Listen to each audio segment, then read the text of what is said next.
सारे दोस्त इस वक्त फार्म हाउस के बार में बैठे थे। सबके हाथ में शराब के ग्लासेस थे, पर शायद शराब भी उनकी परेशानी को कम नहीं कर पा रही थी। ऐसा कैसे हो सकता है? नायरा की ज़िंदगी की डोर हम सबसे कैसे जुड़ी हो सकती है? आर्यन बोला। इस बात पर विश्वास करना मेरे लिए भी मुश्किल है, रुद्र ने कहा। पर क्या हो अगर ये सच हो? आरव के सवाल पर सब उसकी ओर देखने लगे। अगर ये सच भी हुआ तो हम सब नायरा के साथ वैसे भी नहीं छोड़ने वाले हैं, आरव। आर्यन ने कहा। हाँ, पर जानते हो ना कि नायरा अभी अभी हमें दूर रहने के लिए कह कर गई है। आरव की बात सुनते ही आर्यन ने पूरा गिलास गटक लिया। भाई, ऐसी कौन सी चीज़ हो सकती है जो हमें नायरा से इतनी स्ट्रांगली जोड़ती है? आरव सोचने लगा। हमारे पास ऐसी कोई चीज़ नहीं है। कब से शांत बैठा वेदांत अब जाकर बोला। रेड स्ट्रिंग ऑफ फैट बस एक इमेजिनेशन है, ये सच नहीं हो सकता। ये रेड थ्रेड ऑफ फैट क्या है? रुद्र ने फिर से पूछा। रेड थ्रेड ऑफ फैट एक चाइनीज़ ओरिजिन लेजेंड है। ऐसी मान्यता है कि एक अदृश्य लाल डोर दो लोगों को आपस में जोड़ती है जो एक दूसरे के लिए नियत होते हैं। वक्त, जगह या सिचुएशन चाहे जो भी हो, ये डोर उन्हें एक दूसरे से मिलाने और जोड़े रखने का काम करती है। आरव ने बड़ी ही शांति से जवाब दिया। अब सब एकदम से गहरी सोच में डूब गए। वेदांत के माथे पर शिकन आ गई थी। लेकिन ये डोर दो लोगों के बीच होती है, पता नहीं ऐसा कैसे हो सकता है? आरव अपनी ठुड्डी पकड़ सोच रहा था, तभी उसे कुछ एहसास हुआ। अपनी उंगली में मौजूद रिंग का। उसने झट से अपनी उंगली से मौजूद उस रिंग को देखा जिसमें एक लाल नगीना चमक रहा था। उसने तुरंत आर्यन और रुद्र की तरफ देखा। उसने आर्यन का चेहरा अपनी ओर मोड़े उसके कान में मौजूद सुंदर इयररिंग को देखा जिसमें भी वैसा ही जेम था। क्या हुआ? आर्यन ने तुरंत पूछा, पर उसके सवाल का जवाब दिए बिना उसने रुद्र के हाथ में मौजूद ब्रेसलेट को देखा जो अभी भी मौजूद था, जिसमें वही जेम था। क्या हुआ आरव? रुद्र भी पूछने लगा। वेदांत, क्या तुम्हारे पास अभी भी वो है? आरव ने तुरंत वेदांत की ओर अपना रुख मोड़ा। क्या? वेदांत ने अपने हाथ में मौजूद ग्लास से नीचे रखा और पूछा। नायरा के ब्रेसलेट का वो जेम जो उसने हम सबको दिया था जब हम एयरपोर्ट पर मिले थे, अलग होने से पहले। ये रहा। वेदांत ने तुरंत अपने गले में मौजूद लॉकेट को शर्ट से बाहर निकाला। उसके अंदर भी वही जेम था।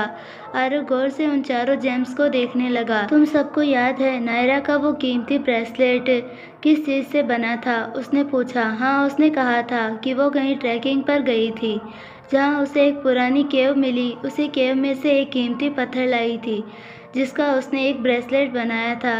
वेदांत ने याद कर बताया। मुझे आज भी याद है, उस ब्रेसलेट में 5 जेम्स थे जिसे उसने हम सब में बराबरी में बांटा था और एक अपने पास रखा था। आर्यन बोला। और ये उसी ब्रेसलेट के हिस्से हैं।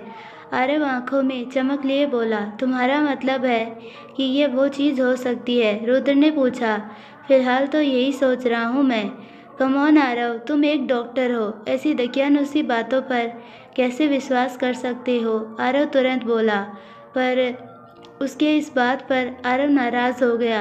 अगर बात नायरा की जान से जुड़ी है ना, तो अगर कोई कहेगा कि सूरज पूरब से नहीं पश्चिम से निकलता है तो वो भी मैं मान लूँगा। आरव नाराज़ होकर वहाँ से निकल गया।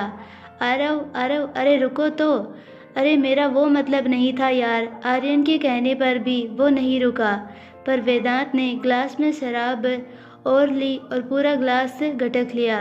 नायरा खिड़की पर सिर रखकर बैठी थी। उसकी नज़र पीछे छूटते पेड़ों पर थी। उसके पेरेंट्स ऐसा कैसे कर सकते हैं मेरे साथ? क्या इतनी नफरत करते हैं वो मुझसे? वो खुद से बड़बड़ा रही थी। I am sorry Rudra, Aryan और आरव, पर अगर मैं तुम लोगों को भी वहाँ छोड़कर ना आती तो मेरे वेदांत का ख्याल कौन रखता? इस वक्त मुझसे ज़्यादा उसे तुम्हारी ज़रूरत है। उसने अपनी आंखें बंद कर ली और चेहरे से टकराती हवा को महसूस करने लगी। बस से एक एक करके सारे पैसेंजर्स उतर गए। अब सिर्फ वो मास्क मैन, नायरा, कंडक्टर और ड्राइवर ही बचे थे। ये देखकर पीछे से वो आदमी उठा और नायरा के पास आया। उसने नायरा के कंधे पर हाथ रखा। उसी के साथ नायरा ने आंखें खोली और पलटकर देखा। जी। आगे कुछ कहे बिना उसने नायरा की बाह को कसकर पकड़ा और उसे उठाकर सीट से बाहर निकाला। उसी चक्कर में नायरा का बैग भी नीचे गिर गया। बैग से उसका फ़ोन भी निकलकर एक सीट के नीचे चला गया। ये सब क्या है? What the hell you think? Naira ने जैसे ही उसकी आंखों को गौर से देखा वो समझ गई कि वो कौन है। अमित। उसकी ज़ुबान पर अपने आप उसका नाम आ गया। वो कुछ समझ पाती उससे पहले उसने नायरा को एक ज़ोरदार थप्पड़ मारा जिससे वो बस के अंदर मौजूद एक पॉल से टकरा गई, पर उसने उसे फिर से पकड़ा और उसके पेट में एक ज़ोरदार मुक्का मारा। नायरा की चीख भी दबकर रह गई, पर रहम किए बिना उसने नायरा को उठाकर सीधा नीचे पटक दिया। आवाज़ें सुनकर कंडक्टर ने पीछे देखा और सामने का नज़ारा देखकर दंग रह गया। ड्राइवर ने भी पीछे देखा, वो भी ये सब देखकर दंग रह गया। उसने तुरंत बस का ब्रेक लगाया और मदद करने के लिए पीछे आया। ये क्या कर रहे हो तुम? कंडक्टर जैसे ही पास आया, अमित ने उसे पकड़ उसका सिर पोल पर दे मारा। उसे इतनी ज़ोर से चोट आई कि वो वहीं तड़पते हुए गिर पड़ा। ड्राइवर भी जैसे ही वहाँ आया, उसने एक ऐसा मुक्का मारा कि वो सीधा पीछे की ओर गिर गया। सीट से उसका सिर बुरी तरह टकरा गया। वो बुरी तरह से तड़पते हुए नीचे गिर गया। अपने रास्ते की अड़चनें हटाते ही अमित ने फिर से नीचे देखा। नायरा उठने की कोशिश कर रही थी। ये देखकर उसने फिर से उसके पेट में एक ज़ोरदार लात मारी और उसे बुरी तरह मारता गया। नायरा के मुंह से खून निकलने लगा। वो बेहाल हो गई। उसके बाद भी उसका मन नहीं भरा। उसने बालों से पकड़ नायरा को ऊपर उठाया और उसका सिर सीधा खिड़की के कांच पर दे मारा। उसी के साथ उस कांच पर दरारें आ गई और नायरा के सिर से खून बहने लगा। तुमने क्या सोचा था? तुम मेरे बारे में पता करोगी और मुझे पता नहीं चलेगा? मेरा राज बाहर आने से पहले तुम्हें मारना होगा, वो नायरा को गुस्से में देखकर बोला। पर अब वो कुछ भी सुनने समझने की हालत में नहीं बची थी। तभी अमित ने अपनी जेब से एक तेज़धार चाकू निकाला, जिसे देखकर नायरा की रूह कांप गई। उसने बिना कुछ सोचे समझे उसे नायरा के पेट में घोंप दिया, पर किसी तरह ताकत जुटाकर नायरा ने उस चाकू को पकड़ लिया। उसके हाथों से खून बहने लगा, पर उसने चाकू को नहीं छोड़ा। ये देखकर अमित ने और ताकत लगाई। इतनी जख्मी हालत में भी कब तक अमित की ताकत का सामना कर पाती। उसने नायरा के बालों को एक हाथ से कसकर पकड़ा और पूरी ताकत से चाकू उसके पेट में घोंप दिया और उसी के साथ नायरा की एक बहुत ही दर्दनाक चीख निकल गई। उसकी आंखों से आंसू गिर गए। अमित ने तुरंत वो चाकू खींचकर बाहर निकाला और नायरा को कंधे से धक्का दे दिया। उसी के साथ वो पीछे की ओर धड़ाम से गिर गई। उसके इर्द गिर्द खून ही खून जमा होने लगा। ये देखकर अमित तुरंत वहाँ से भाग खड़ा हुआ, पर नायरा की आंखें खुली थी और सांसें अभी भी चल रही थी, क्योंकि वो मरना नहीं चाहती थी। उसकी आंखें बंद होना नहीं चाहती थी, पर उसमें मदद के लिए आस-पास नज़र घुमाई। ड्राइवर और कंडक्टर नीचे पड़े दर्द से तड़प रहे थे। तभी उसे एक सीट के नीचे पड़ा अपना फ़ोन नज़र आ गया। वो किसी तरह घसीटते हुए उसके पास गई और उसे उठा लिया। अपने पेट को कसकर दबाया हुए वो उठकर बैठ गई, पर उसकी नज़र धुंधली हो गई थी, इसीलिए उसने अंदाजे से कॉल डायल कर कान से लगा लिया। शालिनी अपने कमरे में सोने की कोशिश कर रही थी, पर नींद ने आज उससे मुंह मोड़ लिया था। तभी उसे गाड़ी की आवाज़ आई। उसने जल्दी से जाकर खिड़की से पर्दा हटाकर देखा तो अमित की गाड़ी थी। वो बाहर आया और लॉन की दूसरी तरफ गया। ये देखकर शालिनी भागकर गई और दूसरी खिड़की से पर्दा हटाकर देखा तो अमित के हाथ में एक ब्लैक पॉलीथीन थी। शायद उसके अंदर कुछ तो था जिसे उसने लॉन में मौजूद एक स्टैचू के नीचे छुपाया था और अंदर आया। ये देखते ही वो जल्दी से जाकर बेड पर लेट गई और ब्लैंकेट ओढ़ ली। तुरंत ही उसे दरवाज़ा खुलने की आवाज़ आई। उसने बाहर आकर देखा तो शायद अमित वॉशरूम की तरफ गया था। दबे पांव आकर उसने वॉशरूम के आधे खुले दरवाजे से अंदर देखा तो अमित अपने खून से सने हाथ वॉश बेसिन में धो रहा था। उसके चेहरे पर भी खून के छींटे थे। ये देखते ही शालिनी बहुत ज़्यादा घबरा गई और जल्दी से जाकर अपने कमरे को अंदर से बंद कर लिया। उसकी आंखों में अपने आप आंसू आ गए थे। ना जाने मन में कैसा डर घर कर गया कि उसने तुरंत अपना फ़ोन उठाया और उसी नंबर पर फिर से कॉल किया जिससे नायरा ने उसे फ़ोन किया था। उसके हाथ और बदन बुरी तरह कांप रहा था। उसका कॉल लगा, लेकिन नायरा को नहीं, अमन को। अमन नायरा को लेने बस स्टॉप पर खड़ा था, पर नायरा को वहाँ कहीं ना देखकर थोड़ा परेशान हो गया। तभी उसका फ़ोन बजा। स्क्रीन पर अननोन नंबर था। हेलो। उसने जैसे ही फ़ोन उठाया, दूसरी ओर से एक औरत की घबराई आवाज़ आई। नायरा। शालिनी ने दबी आवाज़ में कहा, ताकि अमित ना सुन ले। शालिनी। अमन ने तुरंत उसकी आवाज़ पहचान ली। हाँ हाँ, मैं शालिनी बोल रही हूँ। आप कौन हैं? मैं नायरा का दोस्त हूँ, अमन। नायरा? नायरा कहाँ है? वो आपके साथ है ना? नायरा तो मेरे साथ नहीं है, पर क्या हुआ? अमन के माथे पर शिकन आ गई। प्लीज़ प्लीज़ नायरा को जल्दी ढूंढो, उसे जल्दी ढूंढो। बस इतना कहकर शालिनी ने फ़ोन काट दिया। Hello hello Shalini. अमन ने बात करने की कोशिश की, पर फ़ोन कट गया था। इसने नायरा को ढूंढने के लिए क्यों कहा? कहीं नायरा पर कोई। अब जाकर उसकी समझ में बात आई। Oh shit. उसने अपने हेलमेट को हाथ लगाया ही था कि तभी उसका फ़ोन फिर से बज उठा। स्क्रीन पर नायरा का नाम देखकर उसे राहत मिली। नायरा, कहाँ हो तुम? मैं यहाँ बस स्टॉप में। मैं मरना नहीं चाहती। वो सुनते ही अमन की जान हलक में आ गई। हेलो नायरा। नायरा। नायरा के हाथ से फ़ोन छूटकर नीचे गिर गया और वो खुद भी दर्द से बेहाल होकर नीचे गिर गई। नायरा। नायरा। हेलो नायरा। नायरा। अमन घबराकर ऐसे चिल्लाने लगा कि आसपास से गुजरते सब लोग उसे देखकर रुक गए। नायरा। नायरा, कुछ तो बोलो। हेलो नायरा। नायरा फ़ोन से बाहर आती उसकी आवाज़ सुन पा रही थी, पर अब हिल नहीं पा रही थी। हेलो। अमन इतनी ज़ोर से चिल्लाया कि उसकी आंखों में आंसू आ गए। हेलो कौन? तभी दूसरी ओर से एक आदमी की आवाज़ आई। हेलो। हेलो सर, मैं बस का ड्राइवर बोल रहा हूँ। जिन मैडम का ये फ़ोन है ना, उनको बहुत ही भयानक चोट आई है। जितनी जल्दी हो सके आप आ जाइए साहब। क्या? तुम कहाँ हो साहब? वो एक काम करो, मुझे जितनी जल्दी हो सके अपनी लाइव लोकेशन भेज दो। जी साहब, प्लीज़ टेक केयर ऑफ़ हर। मैं बस 5 मिनट में आ रहा हूँ। अमन ने अपना फ़ोन सामने रखा, जल्दी से फ़ोन में एयरपोर्ट डायल किया और आरव को कॉल कर अपनी बाइक भगाई।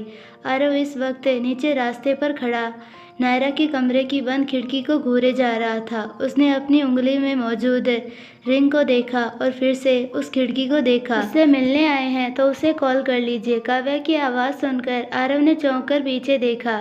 पीछे खड़ी काव्या उसे देखकर मुस्कुरा रही थी। उसे फ़ोन कर लीजिए। वो उसके पास आई। नहीं कर सकता। क्यों? क्या मजबूरी है? ऐसी कौन सी मजबूरी है जो एक दोस्त को दूसरे दोस्त से बात करने से रोक रही है? उसने खुद मना किया है क्या? काव्या ये सुनकर हैरान हो गई। कुछ देर बाद आरव और काव्या इस वक्त एक बेंच पर बैठे थे। आरव काव्या को सब बता चुका था। अब समझ में आया कि आप इतने परेशान क्यों हैं, काव्या बोली, पर आरव के चेहरे पर उदासी थी। इतना तो मैं भी जानती हूँ कि नायरा आप सबसे दूर नहीं रह सकेगी। जैसे ही उसका गुस्सा ठंडा हो जाएगा, वो आपके पास खुद चलकर आएगी, देखना आप। आरव ने उसकी ओर देखा। और रही बात उस कनेक्शन की, तो क्या फ़र्क पड़ता है आरव? अगर वैसा कोई जुड़ाव आप सबके बीच ना भी होता तो मुझे यकीन है कि आप सब नायरा को अपनी जान से ज़्यादा प्रोटेक्ट करते। आरव को उसकी बात सही लगी। अब अगर आप इस बात को लेकर परेशान हैं कि क्या ये रिंग वही चीज़ है या नहीं, तो इसका भी एक उपाय है मेरे पास। ये आपकी दोस्त ने एक अनमोल तोहफा दिया है आपको। क्या इसे संभालना आपकी जिम्मेदारी नहीं? उसके सवाल पर आरव ने मुस्कुराकर हाँ में सिर हिलाया। काव्या की बस चंद बातें सुनकर उसे लगा जैसे उसका दिमाग शांत हो गया हो। नायरा जल्दी ही आपके पास आएगी, और अगर ना आए तो आप चले जाइएगा उसके पास। मुझे यकीन है ज़्यादा देर आपसे दूर नहीं रह पाएगी वो। अब आरव पूरे दिल से मुस्कुराया। उसे मुस्कुराता देखकर काव्या को भी बहुत अच्छा लगा। Thank you so much. Aarav की बात पर काव्या कुछ कह पाती, तभी आरव का फ़ोन बज उठा। उसने फ़ोन उठाकर जैसे ही कान से लगाया, उठकर खड़ा हो गया। ये देखकर काव्या भी उठकर खड़ी हुई।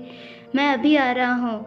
वो बिना सोचे समझे वहाँ से भागने लगा, पर तभी काव्या ने उसका हाथ पकड़ उसे रोक लिया। क्या बात है आरव?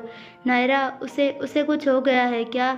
मैं भी साथ चलती हूँ। वो भी आरव के साथ निकल गई। अमन बहुत ही तेज स्पीड से ड्राइव करते हुए सुनसान सड़क पर आ पहुंचा। उसी वक्त आरव भी वहां आ पहुंचा। दोनों ने एक दूसरे को देखा और तुरंत पास आए। काव्या ने भी देखा तो बस एक सुनसान अंधेरी सड़क पर थी। वहाँ वहाँ एक बस है, शायद लोकेशन यही है। अमन ने तुरंत उस बस की ओर इशारा किया। यहाँ यहाँ आइए। कंडक्टर तुरंत आकर उन्हें बुलाने लगा। ये देखकर आरव और अमन दौड़कर पास आए। काव्या भी उनके पीछे थी। कहाँ है वो? आरव ने पूछा। वो अंदर। कंडक्टर कोई जवाब देता उससे पहले ही आरव अंदर गया और सामने का नज़ारा देखकर दंग रह गया। अमन भी जैसे ही अंदर आया उसके होश ही उड़ गए। बस के फ्लोर पर नायरा खून में लथपथ पड़ी दर्द से करा रही थी। मैडम, मैडम, भगवान के लिए अपनी आंखें खुली रखिए। ड्राइवर उसके चेहरे पर पानी मार उसे जगाने का ख्याल रखने का काम कर रहा था। नायरा, आरव भागकर आया और उसे उठाकर अपने सीने से लगा लिया। अमन भी उसके पास आया। काव्या जैसे ही अंदर आई, सामने का नज़ारा देखकर उसके तो पैरों तले ज़मीन ही खिसक गई। नायरा, नायरा। आरव अपने होश खो बैठा, पर अमन की नज़र नायरा के घावों पर थी। उसके पेट और सिर से खून बह रहा था। बावजूद इसके उसकी आंखें खुली थी। उसने जल्दी से अपने हाथ से ग्लव को उतारा और उसकी कलाई को पकड़ा तो उसकी हथेली कटी हुई थी। ये सब देखकर उसके समेत आरव की आंखों में भी पानी आ गया। नायरा, नायरा, किसने किया ये? किसने किया? आरव उसका चेहरा अपने हाथों में पकड़ते हुए रोते हुए बोल रहा था। अमित, नायरा ने कहा। उसका नाम सुनते ही अमन की आंखें फैल गई। आरव भी हैरान हो गया। अमित, मैं उस कमीने को जिंदा नहीं छोड़ूंगा। आरव का गुस्सा हद से पार हो गया, पर काव्या बुरी तरह रोने लगी। आरव, नब्ज धीमी हो रही है। स्टेप के साथ ही सिर से भी खून बह रहा है। अमन की बात ने उसका ध्यान अपनी ओर खींच लिया, पर तभी नायरा की आंखें बंद होने लगी। नायरा, नायरा, आंखें खोलो, आंखें खोलो। क्या तुम मुझे सुन पा रही हो? आंखें खोलो, आंखें खोलो नायरा। नायरा की आंखें बंद करते ही आरव बहुत घबरा गया। क्या क्या तुम ड्राइव कर सकते हो? अमन ने झट से पास बैठे उस ड्राइवर से पूछा। जी। क्या तुम गाड़ी चला सकते हो? वो चिल्ला पड़ा। जी जी हाँ, जितनी तेज हो सके चला सकते हो, बस तेज चलाओ। सिर्फ सिटी हॉस्पिटल के सामने ही रोकना, बाकी सब मैं संभाल लूँगा। लेकिन साहब, जाओ। उसके फिर से चिल्लाते ही ड्राइवर भागकर गया और उसने बस स्टार्ट की। अमन, हेल्प मी। आरव और अमन ने मिलकर नायरा को उठाया और बस की आखिरी सीट पर सीधा लेटा दिया। अमन ने तुरंत आरव के गले में जो स्कार्फ था उसे खींचकर नायरा के सिर पर लपेट दिया और आरव उसके पेट के घाव पर अपना हाथ रख खून को रोकने की कोशिश करने लगा। अपना फ़ोन दो। अमन ने तुरंत उसे फ़ोन दिया। एक हाथ से नायरा का घाव दबाए उसने दूसरे हाथ से एक फ़ोन डायल किया। मैं डॉक्टर आरव बोल रहा हूँ। मैं 5 मिनट में एक क्रिटिकल पेशेंट को लेकर हॉस्पिटल पहुँच रहा हूँ। डॉक्टर समय से कहो कि ओटी रेडी रखे। पेशेंट के सिर में गहरी चोट लगी है और सी इज स्टैब्ड। आरव किसी तरह अपने आंसुओं को रोककर बोला। Okay doctor. उस ओर से आवाज़ आई। हरी, डू इट क्विक।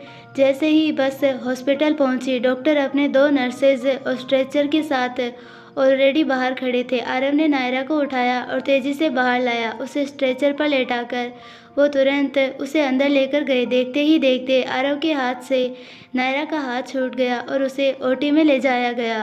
पर अमन बिना रुके ओटी की ओर आगे जाने लगा। ये देखकर आरव ने उसे रोक लिया। तुम कहाँ जा रहे हो? आरव, उसके सिर पर गहरी चोट लगी है, मुझे जाना होगा, मेरी ज़रूरत पड़ सकती है। वो आरव का हाथ छुड़ाकर अंदर चला गया।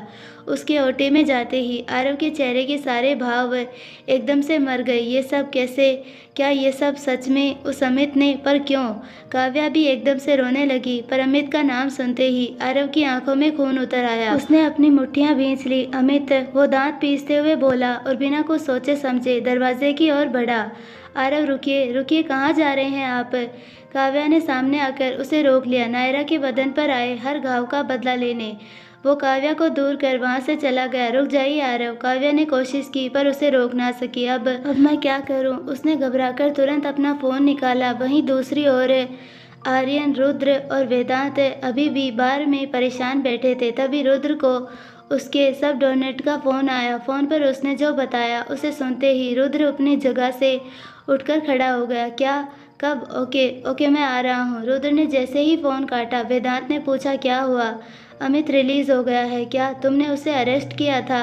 आर्यन हैरानी से बोला। हाँ, नायरा की वजह से। क्या? वेदांत को समझ नहीं आया। नायरा ने शालिनी को मनाया ताकि वो अमित के अगेंस्ट रिपोर्ट करे। कल मैंने नायरा के कहने पर उसे रंगे हाथ पकड़ा था। शालिनी ने भी उसके अगेंस्ट रिपोर्ट की थी, पर शायद अब उसने वो रिपोर्ट वापस ले ली है। तुमने ये सब मुझे पहले क्यों नहीं बताया? क्योंकि तुम्हारी हालत ठीक नहीं है वेदांत।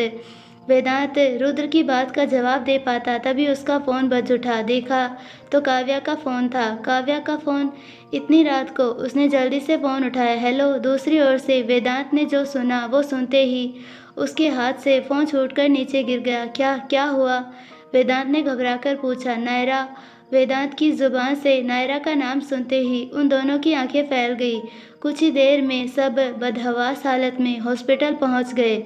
वो ओटी के बाहर इतना शोर मचाने लगे कि डॉक्टर्स और नर्सेज को भी उन्हें रोकना मुश्किल होने लगा। उन्होंने उन्हें किसी तरह शांत करके ओटी के बाहर रुकने के लिए कहा, पर सब बाहर परेशान खड़े थे।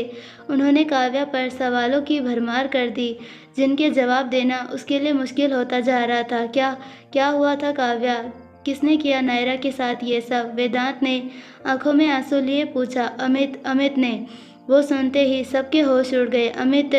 रुद्र को अपने कानों पर यकीन नहीं हुआ। तभी ओटी का दरवाज़ा खोल अमन बाहर आया और अपना मास्क हटाया। उसे देखते ही सब हैरान हो गए, क्योंकि वो स्टेराइल सूट में था। अमन, आर्यन और रुद्र को तो यकीन ही नहीं हुआ। काव्या का भी ऐसा ही हाल था, पर वेदांत भागकर उसके पास गया। अमन, अमन, नायरा, सिर का जख्म तो ज़्यादा गहरा नहीं है। स्टैब थोड़ा गहरा है, पर चिंता मत करो, मैं ज़्यादा देर अंदर नहीं रुक सकता था।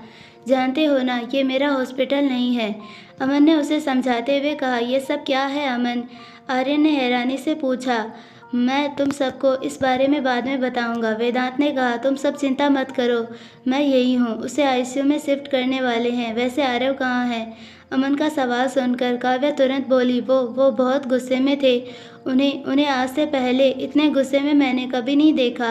प्लीज़ आप सब कुछ तो कीजिए, उन्हें रोकिए। कहीं ऐसा ना हो कि वो गुस्से में कुछ गलत कदम उठा बैठे। यह सुनकर सबके मन में एक और डर भर गया। शालिनी कमरे में बैठी खुद को शांत करने की जी जान से कोशिश कर रही थी। तभी डोरबेल बजी। शालिनी ने जल्दी से जाकर दरवाज़ा खोला तो दरवाजे पर आरव खड़ा था। उसकी हालत बहुत ख़राब थी। वो पूरी तरह पसीने से नहा चुका था, बिखरे बाल और आंखों में आंसुओं के साथ गुस्सा। उसकी आंखें लाल हो गई थी। अमित कहाँ है? उसने गुस्से में गुर्राते हुए कहा। वो अंदर है आरव। आरव ने उसे साइड में कर दिया और अंदर दाखिल हो गया। एक दो कमरे तलाशने के बाद उसे अमित का कमरा मिल ही गया। अमित अपने कमरे में सोने की तैयारी कर रहा था। आरव को वहां देखकर वो हैरान हो गया। तुम?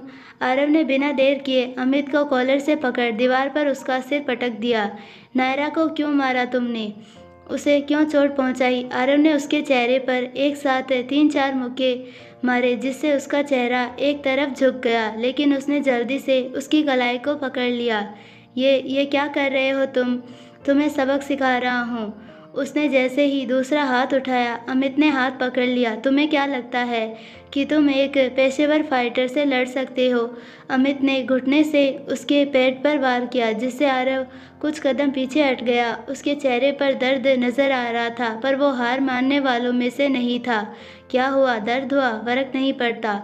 आरव फिर से उसकी ओर बढ़ा। उसने जैसे ही उसे एक मुक्का मारा, उसे रोकने के लिए अमित ने उसका मुक्का पकड़ लिया, पर आरव ने उसका हाथ पकड़ उसे पटक दिया। तूने जो नायरा के साथ किया वो तेरी जिंदगी की सबसे बड़ी गलती थी। आरव उसे बुरी तरह पीटने लगा। उठ उठ, मार मुझे, जैसे मेरी दोस्त को मारा। मुझे मार, उसकी जगह मुझे होना था, मार मुझे। आरव के चेहरे पर शायद ही किसी ने ऐसा गुस्सा देखा होगा। शालिनी भी रूम के बाहर से ही ये सब हैरान खड़ी देखती रही। अगर ऐसा है तो तुम्हारी ये ख्वाहिश अभी पूरी किए देता हूँ। उसने आरव का हाथ पकड़ लिया और उसे दूर फेंक दिया। आरव बेड से टकराया, पर जैसे ही वो उठा, अमित ने उसे बुरी तरह मारना शुरू कर दिया, और वो उसे आम तरीके से नहीं बल्कि वैसे ही मारने लगा मानो वो रिंग में उसका अपोनेंट हो। आरव ने खुद को बचाने की कई बार कोशिश की, पर उसे इतनी चोट लग गई कि उसके मुंह से खून निकलने लगा। आरव ने फिर से उठने की कोशिश की, पर अमित ने इस बार उसे इतनी बुरी तरह से मारा कि उसकी एक आंख ही सूज गई। वो बेहाल होकर पड़ गया। ये देखते ही अमित पीछे हटा, पर आरव फिर से उठने लगा। उसकी एक आंख इस कदर सूज गई कि उसे कुछ नज़र आना ही बंद हो गया। दर्द हो रहा है मुझे। उससे खड़ा भी नहीं हुआ जा रहा था। एक टॉप एमएमए फाइटर से पिटे हो, दर्द तो होगा ही। अमित हंसते हुए बोला, मैं अपने बदन के दर्द के बारे में बात नहीं कर रहा, मेरे दिल में दर्द हो रहा है। आरव ने अमित को जमकर पीटना शुरू कर दिया। मेरी दोस्त को दर्द में देखकर मेरे दिल में दर्द हो रहा है। मुझसे बहुत बड़ी गलती हो गई जो उसे अकेला छोड़ दिया, और अब यही मेरा प्रायश्चित है। उसने अमित के सीधा नाक पर ऐसा मुक्का मारा कि उसकी नाक ही टूट गई। उसके नाक और मुंह से खून निकल आया। वो अगले ही पल नीचे गिर गया। अचानक ही वहाँ शांति छा गई। शालिनी भी ये देखकर हैरान हो गई कि आरव ने अमित जैसे फाइटर को हरा दिया। पर आरव रोते हुए उठ खड़ा हुआ। आई एम सॉरी नायरा, मुझे तुम्हारा साथ नहीं छोड़ना चाहिए था। आई एम सॉरी। वो रोते रोते नीचे गिरने ही वाला था कि तभी किसी ने उसे थाम लिया। उसने देखा तो वो रुद्र, वेदांत और आर्यन तीनों थे। रुद्र के इशारे पर तुरंत कुछ ऑफिसर्स ने अंदर आकर अमित को उठाया और हाथ में हथकड़ियाँ डाल बाहर ले गए। आरव तुम ठीक हो ना? वेदांत ने चिंता से पूछा, पर आरव कुछ कह नहीं पाया। कुछ समय बाद रुद्र बाहर ऑफिसर्स को ऑर्डर दे रहा था। तभी आर्यन और वेदांत आरव को सहारे से लेकर बाहर आए। उसे देखते ही कब से परेशान खड़ी काव्या भागकर उसके पास आई। आरव की हालत देखकर उसकी आंखों में आंसू आ गए। वो उसे छूने ही वाली थी कि आरव बोला, आई एम ओके, मुझे बस नायरा के पास ले चलो। उसने जैसे ही कहा, काव्या की मुस्कान गायब हो गई। पर वेदांत और आर्यन उसे लेकर जाने लगे। तभी पुलिस जीप में बैठे अमित ने गुस्से में आरव को देखा। आरव ने भी अपनी एक आंख से उसे गुस्से से देखा। नायरा के साथ जो किया है तूने, उसके लिए तू जिंदगी भर पछताएगा। वेदांत और आर्यन उसे वहां से लेकर चले गए, पर एक फीमेल ऑफिसर्स के साथ खड़ी शिवानी ये सब दूर से ही देख रही थी। आई होप आपको ये पार्ट पसंद आया होगा, और अगर पसंद आया है तो प्लीज़ हमारे वीडियो को लाइक, शेयर और चैनल को सब्सक्राइब ज़रूर कीजिए, और बेल आइकन नोटिफिकेशन को ऑल पर सेलेक्ट कर दीजिए ताकि हमारी सारी वीडियोस की नोटिफिकेशंस आपको मिलते रहे। मिलते हैं नेक्स्ट पार्ट में, तब तक के लिए बाय।